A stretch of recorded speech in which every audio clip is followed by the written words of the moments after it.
Good morning everyone, welcome back to my channel. हर हर Mahadev to all of you. I hope आप सभी ठीक होंगे एंड आपकी स्टडीज़ बहुत ज़्यादा अच्छी चल रही होगी। मेरी स्टडीज़ भी ठीक ठाक सी चल रही है। कॉलेज का बहुत ज़्यादा काम है। काम एज सच फाइल्स वगैरह का तो नहीं है, बट जो एग्ज़ाम वगैरह चल रहे हैं उनकी प्रिपरेशन है। और ये हाउस टेस्ट तो ऐसे है नहीं कि थोड़ा बहुत पढ़ के भी गुजारा हो जाएगा। नहीं, मेरे को इस टाइम पे कोई रिस्क नहीं लेना। फोर्थ सेमेस्टर है, फाइनल ईयर है, तो मेरे को ये है कि अच्छे से मार्क्स आ जाए और अच्छे से पढ़ाई करेंगे। ठीक है, उसके बाद तो प्रिपरेशन वगैरह जो भी एग्ज़ाम की चलनी है वो तो चलनी ही है। अच्छा, मैंने ये सोचा था कि बीएड के बाद ना मैं एमएड करूँगी अगर मेरे पास फाइनेंशियल कंडीशन अच्छी हुई एमएड के लिए, क्योंकि एमएड की फ़ीस बीएड से ज़्यादा होती है और मुझे एमएड का अभी कुछ नहीं पता।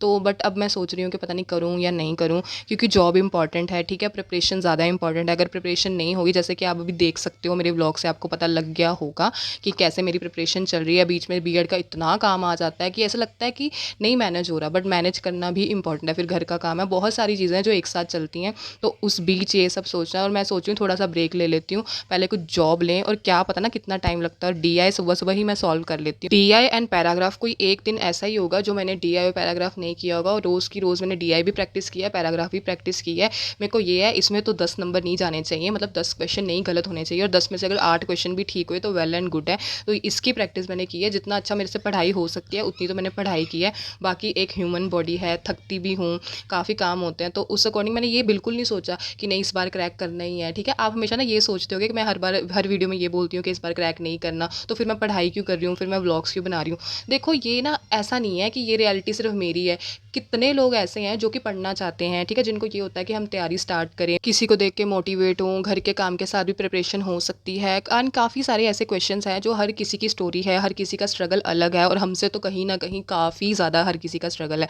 तो किसी को सबसे पहले तो जज नहीं कर सकते, और ये बिल्कुल नहीं कह सकते कि घर के काम के साथ प्रिपरेशन नहीं हो सकती। काम करना पड़ता है, लगातार मेहनत करनी पड़ती है, पढ़ाई करनी पड़ती है। सीरियसली बताऊँ ना, ये 100 डेज सीरीज़ में मैंने ये सीखा कि घर के काम के साथ तैयारी करना टफ़ है। मैं बिल्कुल ये नहीं कहूँगी कि ईजी है। पहले मेरे को लगता था कोई बात नहीं, इतना तो पढ़ना है, बट जैसे जैसे एग्ज़ाम पास आता है ना, वो चीज़ें इतनी टफ़ लगने लग जाती है कि पूछो मत। और आज मैंने नहीं बनाए थे, मम्मी ने बनाए थे आलू के परांठे, जो मुझे इतने अच्छे नहीं लगते, ठीक ठाक से लगते हैं। और मैंने बुक्स मेंशन कर दी हैं, अगर आपको थोड़ा सा भी ट्रस्ट है तो ये बुक्स फॉलो कर सकते हो। और जो हमारे प्यारे बिगनर्स हैं, प्लीज़ ये बुक्स बाय कर लेना, इन्वेस्ट कर सकते हो, बहुत ज़्यादा अच्छी बुक्स हैं। एंड मेरा पेपर 2 है ज्योग्राफी, तो मैंने उससे रिलेटेड बुक्स बताई हैं। पेपर 1 की जितनी भी बुक्स हैं वो मैंने सब बताया है। नोट्स आपको खुद से ही बनाने पड़ेंगे। वाईटी चैनल सब मैंने मेंशन कर दिया है, मेरी वीडियोस देख लिया कीजिए। अगर आपको थोड़ा सा भी ट्रस्ट है, अगर आपको लगता है कुछ ऑथेंटिक चीज़ मैं आपको बता रही हूँ तो आप फॉलो कर सकते हैं, नहीं तो आपकी इच्छा, जो आपको अच्छा लगता है वो आप फॉलो कीजिए। ठीक है।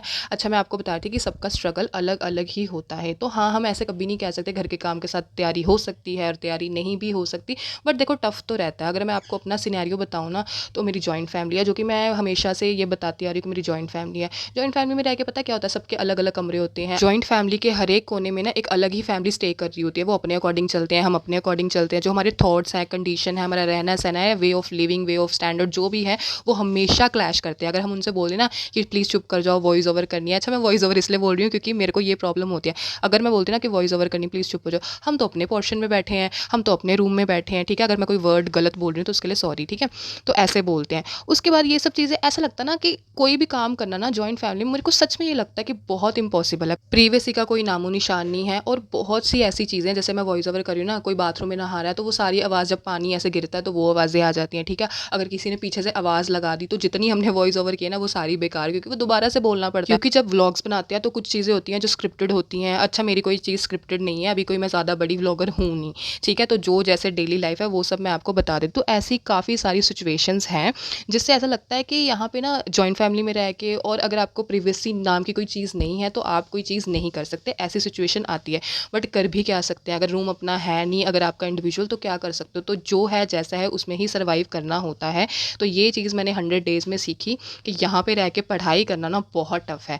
एक बार ना मैंने एक कोट पढ़ा था, आई डोंट नो कि मुझे वो याद है या नहीं, मैं आपको बता देती हूँ, शायद आपने भी सुना होगा कि हिमालय की गुफा में रहकर तप करना इज़ बेटर दैन घर के माहौल में रहकर अपने आप को मतलब काम रखना। तो ऐसा कुछ थॉट था जो कि मुझे लगता है कि बहुत ज़्यादा सही बात ये थी, क्योंकि जो ये कंडीशन मेरी है ना, उस कंडीशन से मैं उसको रिलेट कर सकती। And by the way, research aptitude के जो मेन टॉपिक्स हैं ना, जैसे रिलायबिलिटी और क्या हो गया वैलिडिटी, इनकी टाइप्स, ठीक है, थ्रेट्स ऑफ वैलिडिटी, रिलायबिलिटी, ये सब पढ़ने हैं। एमएलए, एपीए, इनके जो भी स्टाइल है, राइटिंग स्टाइल्स, ये सब पढ़ने हैं। इनमें डिफरेंस क्या है, कैसे ये राइटिंग स्टाइल्स लिखे जाते हैं, ये सब पढ़ने हैं, इंपॉर्टेंट है, पेपर में आते हैं।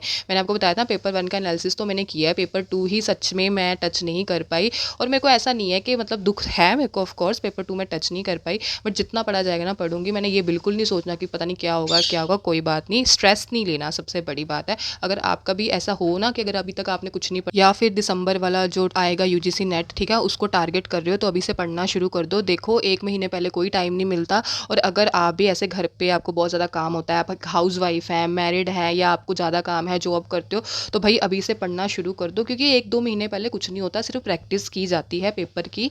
तो मैं यही सजेस्ट करूँगी अभी से आप पढ़ना शुरू कर दो। बाकी जो भी है अभी तक जितना पढ़ा ना उसको रिवाइज़ करो बार-बार। देखो ऐसा तो नहीं है ना 100% सिलेबस अब हम कवर कर लेंगे इस टाइम पे। सो बेटर है जो है जैसा है उसको रिवाइज़ कर लो, उसमें से पेपर आएगा, पेपर कर लेंगे, सॉल्व कर लेंगे तो ठीक है, नहीं तो अच्छे से तैयारी करेंगे नेक्स्ट एग्ज़ाम के लिए। बस ये स्ट्रैटेजी रखो, स्ट्रेस नहीं लेना, ये सोचो कि हमारा जितना बेस्ट आप कर सकते हो ना, जितनी बेस्ट पढ़ाई कर सकते हो वो पढ़ो।